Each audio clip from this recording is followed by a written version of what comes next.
After mastering your retreat dribble, you will next move on to your hip swivel. Your hip swivel is a great way to alleviate pressure and to create distance from your defender. So we're going to start in a closed stance, and then we're going to pop into an open stance. If we can pop into an open stance, it's really going to make us balanced and explosive. Notice when you're here, you're a lot more explosive than when you're here. So your first step is going to be starting in a closed stance. And then number 2, you're going to go pocket dribble. Pocket dribble, but you make sure it's a slow dribble so you can really catch that defender off guard. So it's a slow dribble, pocket, change our hips, right? Notice I really popped into it, right? Both feet came off the ground, and I landed on that left leg, and then I landed on my right. So make sure you go pop, left, right. Make sure your left leg is back when that ball is in your right hands, and you can pop downhill. Make sure your shoulders are over your knees. Shoulders over your knees is going to be the most important part about this move because you're going to maintain balance by doing this. After that, you can now work on how you will use this.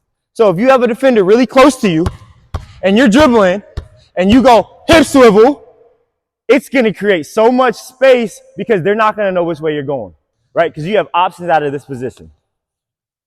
Next, you can use it the second way, which is if you have a defender on you, but they're close, but you want to create some separation. So you go here and you create space.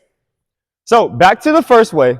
If you're doing it and you're here and you want to go here, you need to have the ability to change directions. So we're going to work on that on the baseline. You're going to start down here and you're going to hit that move and you're just going to go and change directions immediately. So I'm going to start right here. We're dribbling, pocket, we change directions and go.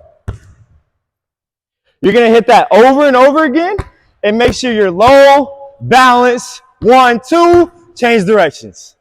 You're here, 1, 2, pocket, change directions.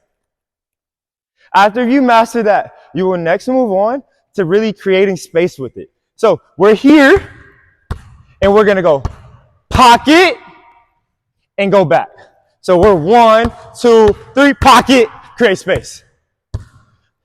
If a referee is counting and you got somebody close to you, remember you only get 4 seconds before the whistle is blown, right? They're going to call it on the 5 seconds. So if you can dribble, pull back, you created all the space you need to really work on getting past the defender. You can also use this move in a downhill setting where you just want to slow down and then quickly keep going just to throw that defender off. So if you're going to do that, you're going to go full speed, slow, pop, and then open up those hips. Remember, you're going to do it both ways. Where you're here, you're just going slow, right? You pop 1, and then after you've done that, you have mastered this. You can now move on to the next.